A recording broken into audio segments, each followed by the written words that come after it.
everyone, I'm Cassandra. And I'm Mom. And this is Millennial Mom, and today we are here to review Married at First Sight Australia, Season 7, Episode 2.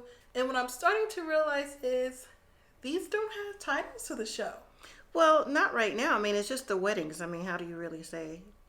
The wedding day. Be a wedding day for at least one more week that I know of. Probably a couple more. But let's get into the video.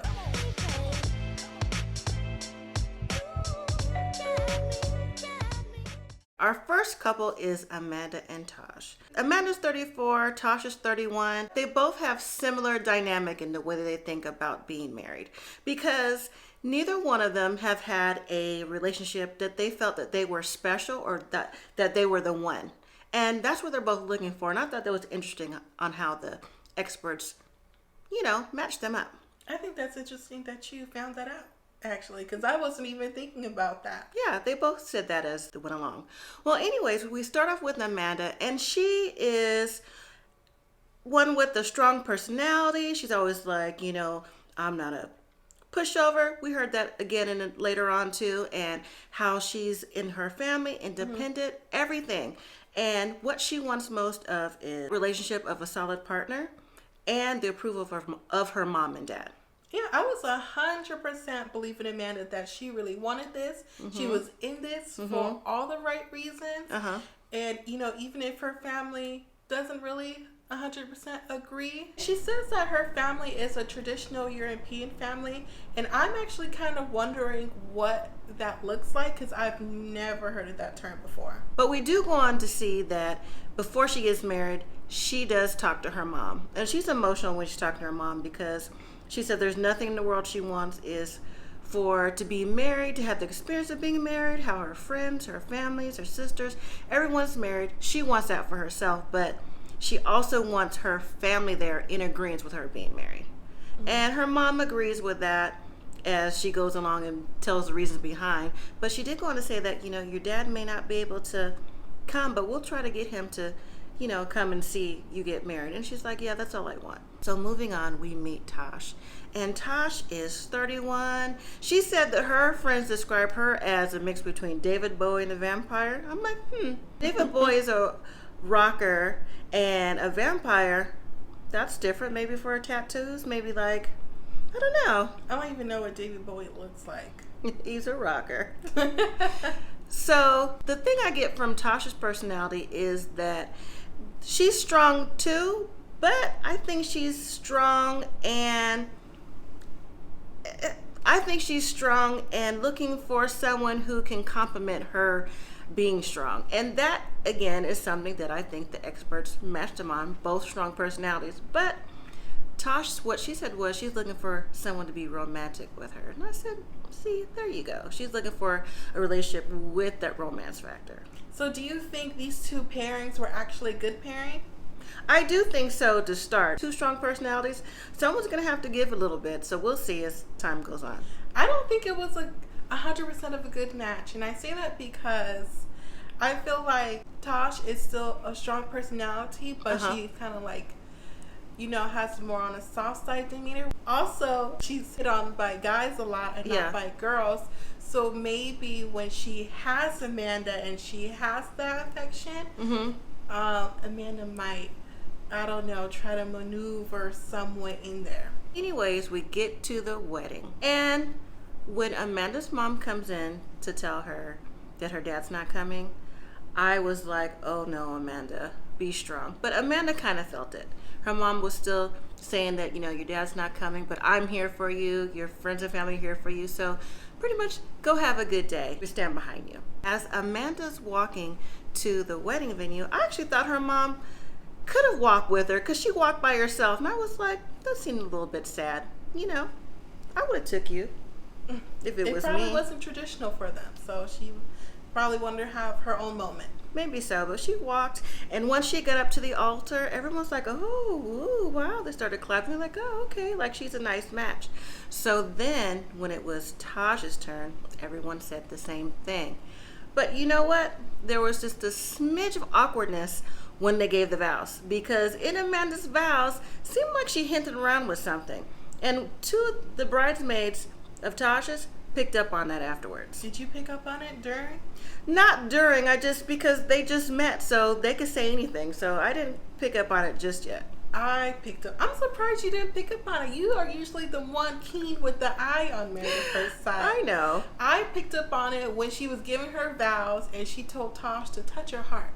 Mm-hmm. I was like, see, no, I'm not trusting it. She is doing a little bit too much. I think I still have PTSD from the last Married at First Sight season because I'm not trusting nobody anymore. Well, when it's Tasha's turn, they both, in their vows, came to the same conclusion, that they were happy that they both were brave enough to do this in front of everybody, since it was something new in Australia, how same-sex marriage was just approved and acknowledged. So I understood that. So then they take pictures after the ceremony. They take pictures and they seem very comfortable taking pictures. I mean, they were very flirty with each other, and I thought it was nice because, you know, sometimes these couples are like very, very like standoffish and awkward, but they weren't. They seemed like they gelled really well. Mm-hmm. So then we moved to the reception. You know what? The reception venue was very nice. Just like last week, it was very nice. I appreciated and enjoyed these wedding and receptions, especially the same day. Clearly, Australia has a better budget. So inside the reception, they start to have cocktail and wine hour, and then Amanda decides to get up and introduce herself to everyone. I didn't see the problem with that. I was like, that's nice, but technically... You wasn't using your eyes. But to me, technically, if you're married at first sight, I think they both should have introduced themselves together. Like, hi, I'm so-and-so. You know, walk around together, introduce themselves. But the bridesmaids, again, for Tash, still weren't having it. So when Amanda came back to sit down, they were like, you know what? I didn't like what she said in those vows. I wonder if she's hinting at something. Well, they decided to ask Amanda to step outside. When Tasha's friend asked her that one question, I forgot what she said specifically. Like, it was something about her, like, money or taxes, whatever. They're like, well, you know what? Have you been convicted of a fraud or something? Like, what do you mean? And, like... I hollered when I heard that part. So I'm like, investigate. They were there for her friend. You want your friends to write out for you, too. But you know what I thought was interesting? What's that? I don't know if it was because of the edit, but Amanda was just straightforward and said, you know, before I said yes to doing this completely, I was contemplating getting back with my ex. Right. Now, in the last season of Married at First Sight, the American version, we had a couple, and if you haven't watched it, please watch our review, who he didn't know that his wife was into her ex until like week 5 or 6, which I thought was completely wrong. And I know my millennial did not appreciate that. I didn't appreciate it from day one. So technically, it was before the wedding with Cathy from last season. I will still remember her name. This time, it was at the wedding. So they're already married and everything. Yeah. And I knew something was off because she just tried to make it seem also peaches and cream that she wants to do this and she wants to do that. And I just knew she was going to try to maneuver her way and finesse. And that's exactly what she did later on. When Tasha's bridesmaids told her what happened, the tea, the scoop, Tasha was like, huh, really? Yeah. So when they finally had the conversation later, Amanda, she didn't really like answer the question directly. She just basically said, you know, that was the past. Right. This is the future. So what we gonna do? And Amanda just went with it. I was like, no, what? Well, you know, she didn't necessarily come across truthfully, but at least she said that she did contemplate getting with the ex before this experiment, and she wanted to see what the new person could be. It could be her, you know, one and only. So I don't know. We'll have to see where that goes, but it was a little suspicious. I give her no kudos points. Next couple to get married is Natasha and Mikey. Natasha's 26, Mikey's 28. Now, these two, see, you have the apprehension with the last couple. I have the apprehension with this couple. Why? Because I don't know if I think this is a really complete match. Now, I could see why the experts wanted to put them together. Why do you think the experts put them together? I think the experts put them together because of their business savvy. They're both driven, career driven. So I think that's why they put them together. And they're longing for romance and the one as well. But Natasha is a young businesswoman. She has a double degree in psychology and business. She's strong-willed, driven, and just more than a go-getter. She's a go-get-it, take names, kick ass kind of. That's how it came across to me. She's looking to be with someone who can value her for her and also for her business sense and also take the lead. You know, she thinks that along the way she's been with men, I don't want to say for older men for daddy issues, but that's kind of what it seemed like to me because she said when she was younger, her dad, who she followed into business, was gone all the time, and when she needed help from her dad, he wasn't there for her. So she's used to dating older men. So that's what kind of leads me to believe in that. And she also feels that with these older men, they kind of want her as maybe like as a trophy wife, not as someone of value who could be a real wife or in a real relationship. Mikey's 28 and he is from an affluent family. And he said he travels all the time. He's gone to Mexico, Aspen, United States, but Aspen is in the United States. And different little places like that. And it says that, you know, people have the wrong perception of him because since he's affluent, went to boarding schools, that, you know, he may have a certain perception, but he's not like that. He's also looking for love.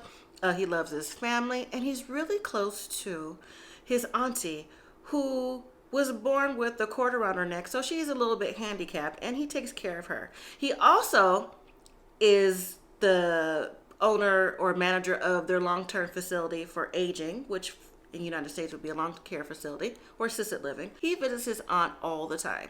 And I think that his love of family, of his own, is what he's lacking. Okay, so then since you said that, I don't see them being a match because of her consistently dating older. I also don't think she's going to take him serious because she seems like a serious type of person. And Mikey, I don't know. I just think he's so adorable. He is just so cute to me. He is someone trying to take your man, like you told me last week.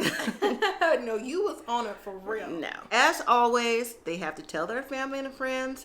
Mikey's family is good with it. They're like, okay, yeah, with it. Natasha's friends are more like, okay, girl, if you say so, pretty much. You know, but they want her to be with someone who's strong-minded too. I don't know if she really wants to be married or she wants to be married for the right reasons. To be married just to say that she's married? Yeah. Now it's the wedding day and Natasha looks nice. Her bridesmaids are there and her friends are there. And you know what? They already start off with a snotty attitude. Especially one friend in particular. He didn't have a positive attitude at all. And I'm like, if you're going to be like this, on top of being on camera, why did you come? Because even though the show is not about you, or at least the segment's not about you, right? You're just giving Natasha a negative frame because you're her friend, you know? Friend / hairdresser, but neither here nor there. Mikey gets the wedding first, and he's happy, go lucky, carefree, ready to meet his bride. So's his family, so's his brother. His brother was a trip too. So when he gets up there, that's where her friends, well, particular that one friend, is like, oh, he looks like he's lame. He looks just all kind of eat him alive. All kind of negative things to say. And sometimes you know by the company you keep. So I hope Natasha's friends don't bring this negativity to her relationship. Now, when it's time for them to take pictures, Mikey is awkward. Now, he even says he's awkward in the beginning. He said he was awkward with girls, women, and at first, and he didn't know how to, you know, open up. So Natasha's like telling him, like, smile, close your eyes, turn this way, turn that way, just giving him direction. And at the end of the photo shoot, she's like, well, you know, I hope he's interested in me. I hope it's just nerves and not like he doesn't like the package. And I'm like, see, that right there is a slight esteem issue. Who knows where it's coming from, but I'm going to say it was nerves, and really it was. Now they get into the reception, and once again, here goes that friend, just has negative things to say and just like saying his negativity to the people around him. So when they're sitting at the venue during cocktail hour 2, he decides he's going to get up and ask for Mikey to come outside just to have a chat. And that's where he tells Mikey, listen, I hope you're strong enough for her because she needs someone who's going to take charge. And that doesn't seem like it's you. I was like, wow. The nerve. The nerve. I'm like, that is not positive. Like, how is that supposed to be for Mikey? And how are you representing your friend like, oh, well, she needs this, she needs that, and I don't think you're the one. Well, she's not the one. She also signed up for the show, so clearly, right now, she's the one friend. While they're outside, Mikey's brother talks to Natasha. She's like, oh, so tell me about him. She's like, oh, he used to play with little army men till he was 9, even in the shower. Like, giving little fun facts, quirky facts about him when he's growing up. And then he tells her the story about Mikey and their auntie. And even Mikey going as far as taking their auntie to her first formal when he was in 11th grade. That just goes to show the heart that he has. And you know what? Natasha seemed to like feel that. She's like, oh, but I'm still like, I don't really know if that sunk in just because of the friends and maybe the influences that you may have. So I'm not sure about this one. I think it made her be like, oh, okay. But as soon as the friends start to get yap and say, he's not this for you, he's not that, he's not what you're looking for. Yeah. I feel like she's going to internalize that and be like, yeah. He's not. And it's going to mess the whole situation up. Yeah. Mikey comes back in. He's back at the table. Then it cuts to his brother giving a speech. It was like, yeah, Mikey, come up here. He's a renowned dancer. Natasha don't know what she's in for. But Mikey gets up and he starts grooving. He has no shame. And Natasha's like, oh, okay, I'm surprised he got up and danced in front of everybody. I mean, it's your wedding. You're supposed to be fun and jovial. At least even though he might be awkward at first, that he can open up and dance in front of everybody. Now that you said that, this week's couples and last week's couples, them and their family weren't really interacting too much with each other. They weren't dancing. They weren't cha-cha sliding. They weren't doing nothing. Nothing. Cupid shuffle, nothing. But you know what? Also, at the end of the scene, you do see, I'm not sure if it was Mikey's mom, but it was someone in Mikey's family. When Mikey went up to them, she said, oh yeah, well, I heard that Natasha's kind of like a strong personality. That information already got around the room. To me, that's a bad start. To me. But Mikey, I don't know if he sees that yet. He saw it because later on, when they go back after the reception to their house or whoever's house they're at, he starts taking off Natasha's wedding dress. He was actually kissing on her back. And then she leads upstairs and he's all giddy. He's like, I'm just going to let her take the lead. And I'm like, no, Mikey, that's not what she wants. Right. Well, but at the same time, that's not what she wants. But when it comes to that moment, he was being respectful. So we'll have to see what really happened next week, I guess. You said that's not what she wants, but that's what she going to get today. Okay, everyone. So that was this week's 2 couples. I'm really excited to see what the other couples are going to bring because right now I don't give a passing rate to these 4 couples that we just saw. What do you mean? I just don't think a lot of them are good matches. You already know how I felt about the last week's couples, especially one of them. And Amanda already started off on my bad side and she can't return because she got in here knowing that she was still contemplating getting with her ex. And to me, if you ever go on a show like this, you need to go in there with the right intentions, clear heart, clear mind, or else it's going to look like a spectacle. You know what? I have to agree. Like, Amanda, I don't agree with having your ex still in the back of your mind with a maybe, and this experiment came along and you're like going to go for it anyways. Because like I said earlier, and like we've said earlier, we've seen this before in Married at First Sight America, just the last season, and it didn't work out well. So I hope her intentions are there, like you mentioned. And then as far as Mikey and Natasha, I don't know. I think Natasha may have a little bit more underlying issues than what we haven't seen yet. So I'm not sure how far they'll go, but hopefully the other couples that we haven't seen yet will grow, and the ones that we have seen, maybe they'll surprise us. Thank you all for watching our videos, especially our new viewers who are from Australia. So make sure you let us know what you thought about this week's episode and what's coming up in the next week's episode. and you like this video, you share this to other people who watch Married at First Sight Australia, and you hit that subscribe button if you haven't just yet. And as always, live simply, be grateful.